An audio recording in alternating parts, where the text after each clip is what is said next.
ఏదన్నారా నిన్నే రోడ్డు మీద ఉన్నా. ఏం లేదు, వినాయక చవితి 2 వారాలు ఏంది, తిప్పి కొడితే 2 వారాలు కూడా లేదు. మళ్ళీ ఏం చేయాలి ఇప్పుడు? ఏం చేయాలంటావు? 4 పిన్ డీజే పెడితేనే ఉంటా. అరే 4 పిన్ పర్మిషన్ ఇయ్యారా నాయన? పర్మిషన్ ఇస్తే నాకు తెలియదురా బాయ్. ఇప్పుడు ఏమనుకుంటా దెంగించుకో.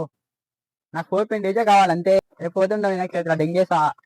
ఒకసారి బొమ్మకి ఫోన్ చేస్తున్నాం. బొమ్మలు చేయడం ఇన్నే పొలం కాడనా బా. వినాయక చవితి తిప్పి కొడితే 2 వారాలు కూడా లేదు. మళ్ళీ నేనేం చేయాలి? వాడు పవన్ గాడు 4 పిన్ డీజేనే పెడతానే ఉంటాడు. నేను కూడా ₹1,00,000 బొమ్మ బుక్ చేస్తూనే ఉంటా. అరే అరే అట్లా చేయకూడదు. ఒకసారి లడ్డు తీసుకుని ఆయన ఫోన్ చేద్దాం. హలో అన్న, నేను గణేష్ యూత్ లీడర్ మాట్లాడుతున్నా. చెప్పు తమ్ముడు. అలా పోయినసారి 50,000 లడ్డు ఎత్తుకున్నావు కదా, లడ్డు పైసలు తిప్పి కొడితే 10 రోజులు గిట్ట లేదనా? 50,000? అవును 50,000. 50,000 లేవు కానీ 30,000 అయితే ఉండయి. అన్నా 30,000 ఏందన్నా? 30,000 ఎట్లా ఇస్తావే నువ్వు? 50,000 అయితే లేవు కానీ 30,000 అయితే ఉన్నాయి తమ్ముడు. 10 రోజులు ఉన్నాను, 8 రోజులు ఉన్నాను కానీ 30,000 అయితే ఉన్నాయి తమ్ముడు. తీసుకుంటే తీసుకోలేదు. లీడరేనారా? వాడే నేను కూడా ₹1,00,000 బొమ్మ బుక్ చేస్తాను. కానీ నాకు 4 పిన్ డీజే కావాలంతే. వాళ్ళు లడ్డు అట్లా 50,000 అయితే లేవు కానీ 30,000 అయితే ఉన్నాయి తమ్ముడు.